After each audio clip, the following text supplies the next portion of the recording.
Hey Eric, I just got home. It doesn't look like you're here. Did you go out somewhere? Oh, I'm out having pizza with my mom. This restaurant's the bomb. This is some of the best diddly darn doggone pizza I've ever had. Hang on, what? You went to eat just the two of you? Duh. You working? What are we supposed to do? Just sit around twiddling our thumbs till you get off? It would have been too late if we sat around waiting at home for you. I get that, but still. Hang on a sec. I think my mom's mad at you.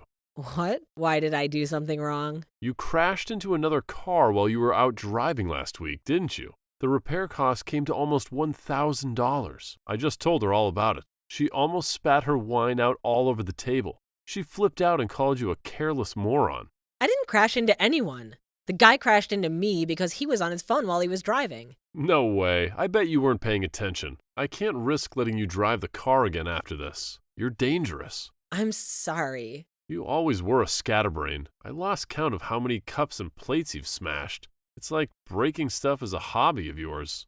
I really don't think I break as much stuff as you're saying I do. I always tell my mom about your careless episodes. Every time, without fail, she lets out the biggest sigh and says, "Wow, she did it again?" She told me earlier she wishes I married a woman who didn't have two left feet. Why'd you gotta go be so clumsy, babe? I'd really appreciate it if you didn't badmouth me to your mom. Every time we meet, she preaches to me about something or other. You need to pay more attention to this, or you need to stop doing that. It's so tiresome. So? A little instruction never did anyone any harm. In fact, I think it could be just what you need. Instead of complaining, you should see it as an opportunity to focus your energies on learning something new. My mom's been around a lot longer than you, and she knows a thing or two about the world. But I could tell she hates me and thinks I'm a failure as a wife. I don't think your helping matters constantly filling her head with unflattering stories about me. But she's not wrong. You are a failure of a wife. Forget it, I'm done with this conversation. When will you be getting home from your meal? Mom will probably start getting tired soon, so I should be back by 10 p.m. You better make damn sure that I have a bathtub full of hot water waiting for me when I get home. I want to take a nice, relaxing soak to take the edge off of the stress of being married to you. Fine. Hey, guess what? My mom says she's got a thing or two to teach you next time you guys see each other. Prepare for the lecture of a lifetime. She says she's going to undo the mess your parents made and re-educate you. This should be good. I can't wait. Wow, Eric, can you not act like all of this is a joke? Your mother's constant preaching is driving me crazy. What's going on, Ann? Why are you so late home today? You're usually back home before 7. Sorry, I'll be back at 10. Excuse me? 10 minutes? Quit dilly-dallying and get a move on, woman. Where's my dinner? I said I'll be home soon. I bought you a spaghetti bolognese ready meal. I'll have it ready almost immediately after I get back. How suspicious. What is? You never come home this late. Something fishy's going on here. I don't like this one bit. You're up to something, aren't you? I know a rat when I smell one. Are you cheating on me? No way. Why are you home so late? Then explain. Well, Eric, it's 10 minutes. Is there really all this need for drama? If I was cheating on you, I'd be home a lot later than this. Anyway, it's your fault I'm home late today to begin with. Huh? How so? What does that have to do with me?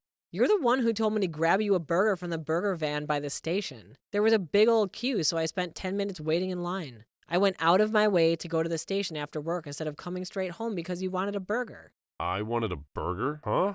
Did I? The only reason I went is because you said you couldn't stop thinking about big juicy hamburgers. Don't you think accusing me of cheating when I'm going out of my way to do something for you is a little horrible? I'm trying to remember. Nope, I never said I wanted no burger. You're lying. I don't have the faintest recollection. Yes, you did. You shut your goddamn lying mouth. Do not blame me for your laziness. I bet you dawdled the entire way home doing dumb woman shit like looking at handbags and shop windows. Eric, are you drunk? You've been drinking, haven't you? I can tell. I can always tell. You're always so forgetful when alcohol's involved. So what if I want to enjoy a frickin' beer after work? That a crime?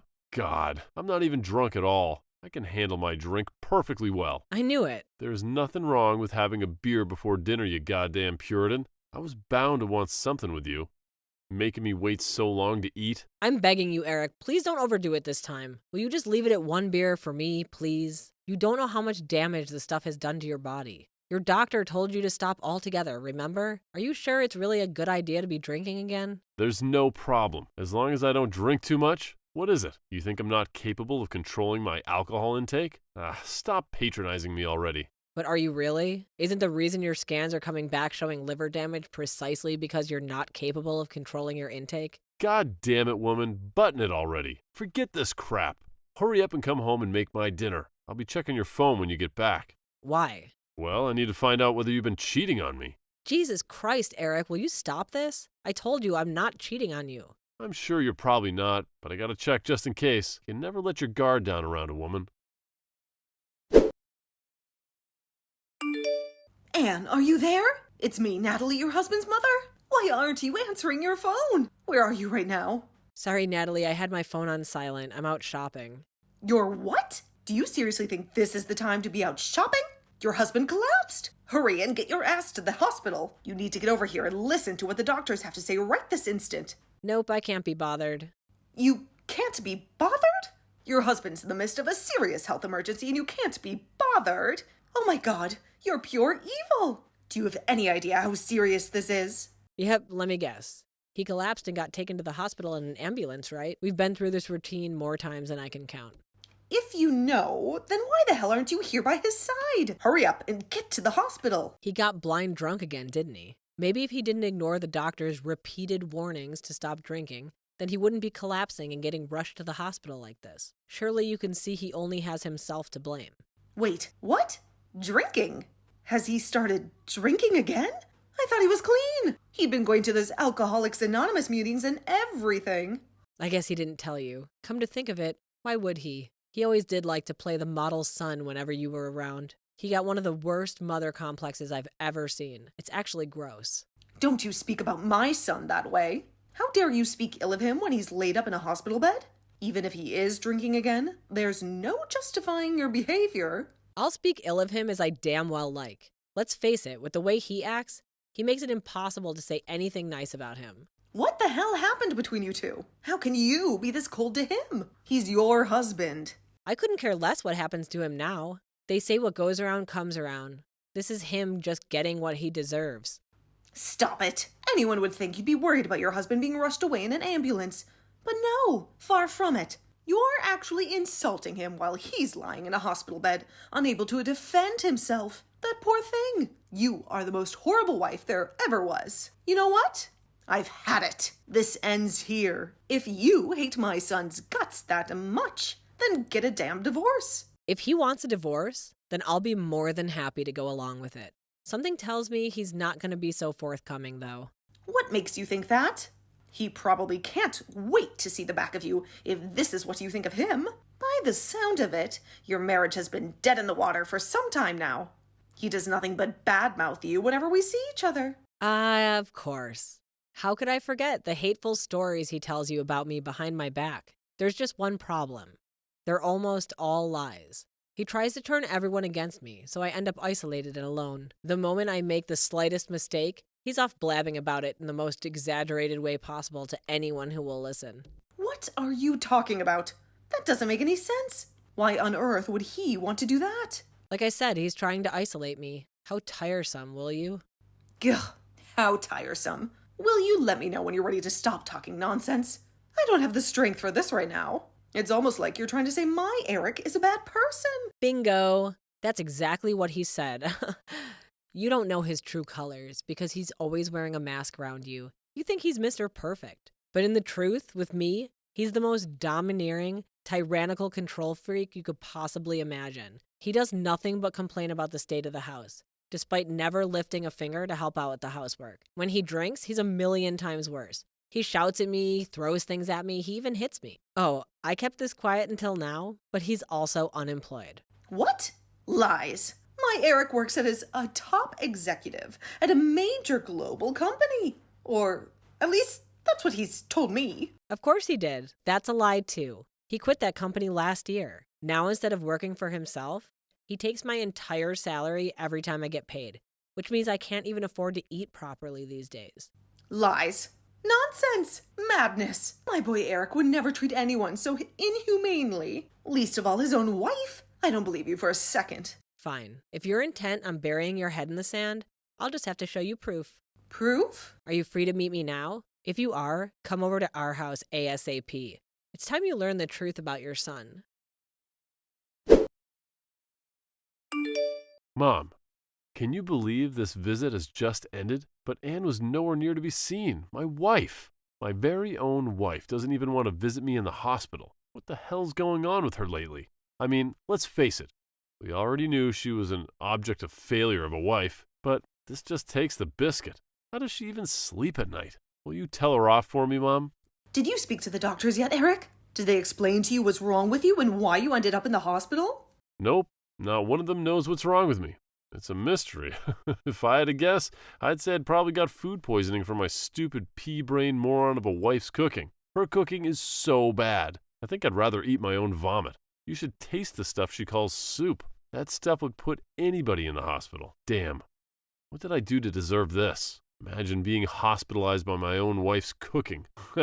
It's actually comical when you think about how ridiculous it is. I must be the unluckiest guy in the world. Eric, you will apologize to Anne at once. Huh? Why? Stop blaming her for things that aren't her fault. You were in that hospital bed because you started drinking again, didn't you? You ignored the doctor's warnings and got so drunk you could barely form a sentence. Huh? What? What the heck are you talking about, Mom?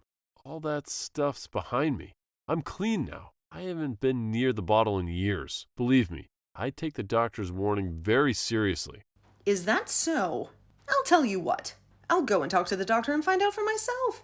Let's ask him directly and find out exactly why it is that you're lying in that hospital bed. No, Mom, don't do it. He's been saving lives. The last thing he needs is you bugging him. Besides, he's only allowed to talk about his patients with their families. I'm your mother, you idiot. Obviously, he'll tell me. What the heck is with you, Mom? I already had a long chat with the doc about my situation. You shouldn't be bugging him anyway. He's a busy guy. Why wouldn't you believe me? You seem different. What's going on? Normally, I'd believe every word you said without so much as a hint of doubt. But I'm done blindly accepting whatever you tell me. What's gotten into you all of a sudden? Did something happen? Is the stress of me being in a hospital making you go kooky? Look, I get this can't be easy on you, but that's no excuse to be giving me a hard time. Don't patronize me, Eric. I met up with Anne. She's with me now, actually. You're together? If you're with her, tell her to hurry up and visit me in the hospital. This is no way for her to be treating her husband. I won't be telling her that. Why not? I saw what you did, Eric. Saw what? What were all those bruises on Anne's body? I'd never seen anything like it. What have you been doing to this poor girl? Huh? That's not all. She showed me your bank statements, too. You've been spending money like it grows on trees, despite not getting paid a salary for months and months. When did you stop working for Peeps Logistics? And why didn't you tell me that you were unemployed? Have you been lying to me about everything this whole time? Well, no. So it was like, no, I didn't lie to you, Mom. You've been making Anne work like a dog to provide you with money to blow on frivolous junk and beer while lazing around at home, not lifting a finger this whole time, haven't you? Every time I saw you, you'd go on and on about how sick to death you were of her. You practically called her every name under the sun. But the truth is, you were in no position to be criticizing anyone, were you? Mom, please, you have to hear me out. First of all, about those bruises on Anne's body, before you go off jumping to these crazy conclusions, there's a perfectly reasonable explanation as to how she got them. You see, she's always been really clumsy. She has this stupid habit of bumping into things around the house. You know, desks, doors, cupboards, drawers, that kind of thing. Surely I don't need to tell you how careless she can be. Remember all those stories I told you about her doing dumb stuff? She has bruises all over her body, Eric, even on her back. You can't seriously be telling me she got these from bumping into a table. These aren't from bumping into things. I couldn't stop crying when she showed me what you'd done to her. Chill out, Mom. It's fine. Dry your tears. There ain't nothing to cry about. Anne wants out, and you're going to go along with a divorce without so much as a complaint. Do you hear me, boy? Do you understand what the implications would be if you refused to give her what she wants? You wouldn't have a leg to stand on if she took you to court over domestic violence. You wouldn't even be able to afford the compensation because you don't have a job. You're going to do the right thing and accept the divorce before it comes to that. Jeez, Mom. Where the heck is this all coming from all of a sudden? I'm not divorcing Anne. She's my wife. Yes, you are, Eric. If you had any sense about you, you'd do exactly what Mom is telling you to do. I can't tell you how excited I am about getting away from you and never looking back. Thankfully, I was able to get out of the house without worrying about upsetting you and facing more of your beatings because you're in the hospital. Anne, is that you? Your mom's helping me get my things together as we speak. Forget all the crap about court and compensation. I don't have the energy for it. Just sign the divorce papers and let's be done with it. We ain't getting no heckin' divorce. Stop being so selfish, damn it. My mind's made up and my will is firm. I'm leaving. I never want to see your face again for as long as I live. What brought on this all of a sudden, babe? Did I do something to upset you? I thought it was weird when you didn't visit me at the hospital, but now this?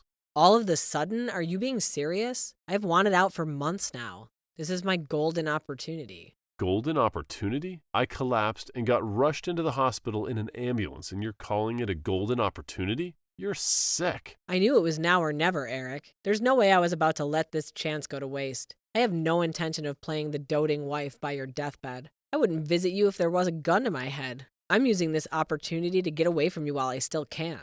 What'd you just say? My deathbed? You seem to be under the impression that I haven't been to the hospital, but I was there earlier today. You came? When? While you were asleep this morning, the doctor explained your situation to me. He said your liver and pancreas are barely functioning anymore. I was shocked, but I can't say I was surprised. Let's face it, no one's carrying on drinking as much as you do forever. Right? I wanted to talk to you about this when you visited, but you never came. You know about the future. I have no intention of being a part of your life. As your health deteriorates while you fight your self-inflicted illness, nor do I have the obligation to look after you. I'm sick of being your doormat and punching bag, and it ends now. Anne, no, please wait. You're my wife, baby. We're married. It's times like this when we have to be there to support each other more than ever. Wow, you're something else. You can't seriously say that you thought I'd stand by your side after everything you did to me. The only reason I didn't do this months ago is because I felt trapped and afraid. You treated me like less than dirt on your shoe. You made me feel worthless. I wanted to kill myself, Eric. What do you think, I'm suddenly going to fall apart and start playing the loyal wife just because you found out that you don't have much time left? I never meant to hurt you, baby. What? Even though you hit me and abuse me on a daily basis? How could you want to do anything other than hurt me? Not only that, but you went back out of your way to spread vicious lies about me behind my back to practically everyone we knew. In a way, I think the emotional abuse actually hurt worse than the beatings. What even was I to you? Some tool to take your frustrations out on? I love you, baby.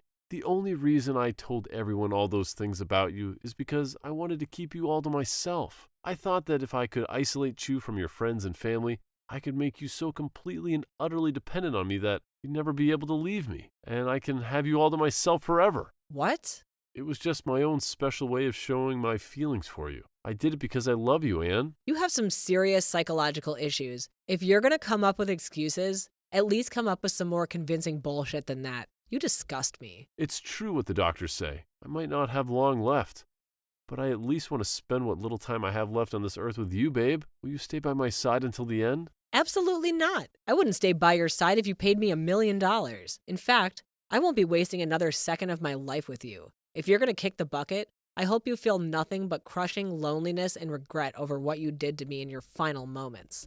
I'm so sorry I couldn't bring myself to be honest with you all this time. Truth is, I've always struggled to be honest when I have strong feelings for someone. I was mean to all my exes too. It kind of became like this bad habit I brought with me into adulthood. I'm not perfect, Anne, I know that. I'm sorry I was horrible to you. You never deserved any of it, babe. I'm sorry for how much I hurt you. Oh look, there goes the responsibility. Dodging again. This is one of the reasons I find you so disgusting. I might let you off the hook if you were a 5-year-old child.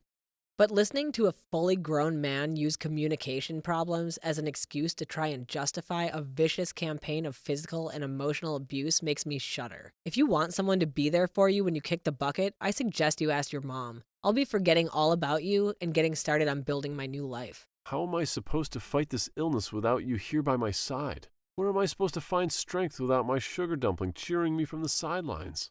I'm not your sugar dumpling anymore, Eric. I haven't been for a long time. Judging on how panicked you are, I'm guessing you don't have long left at all. What are we talking about? Weeks? Days? I guess at least that means you won't be a burden on your mom for very long. Let's face it, no one wants to visit you, do they? And do you really mean it? Are you really going to abandon me? Are you really going to abandon me while I'm terminally ill? You're welcome to hate me. But believe me, you couldn't possibly hate me more than I already hate you. How about you spend your final moments bad-mouthing me to your mom, just like the good old days? Maybe that'll take your mind off of things. I can't promise she'll listen quietly and blindly accept everything you tell her like she used to, though. If anything, you'll be the one keeping your mouth shut while she lectures you on what a good-for-nothing lowlife of a husband you are. With that, I moved out of the house. Me and Eric have been staying together and took a flight down to Arizona to stay with my sister. I probably didn't have to go so far, but I wanted to make it as hard as possible for my terminally ill ex-husband to track me down. Natalie became a fixture of her son's bedside, determined to be there for him for the little time he had left, in spite of everything he'd done to me. I don't hold it against her. She's still his mom, and there's nothing stronger than a mother's love. But even the constant presence of his mom didn't help make up for his loneliness, because apparently he did nothing but cry out my name as he drifted in and out of consciousness. Needless to say, I didn't visit him even once. I also ignored all of his messages and eventually decided to block him when I realized he was never going to take the hint. I heard from his mom a year later that he finally passed away. Apparently, he went quietly asleep in his hospital bed while his mom was picking up supplies for him. In the end, he died alone. Not long after that, to my surprise, Natalie sent me his life insurance payout. She said she knew it could never undo what had been done, but she told me to think of it as compensation for the hell he'd subjected me to for so long. I got the impression she felt a degree of responsibility for her son's actions and wanted to do whatever she could to make up for it. I always thought Natalie had it in for me, but I realize now it was only because Eric was doing his utmost to make sure we hate each other. I see her in a totally different light now. It turns out she wasn't so bad after all. We're both ready to move on and put the past behind us. Now it's time for me and her to forget about each other and focus on living our own lives. Here's to the future.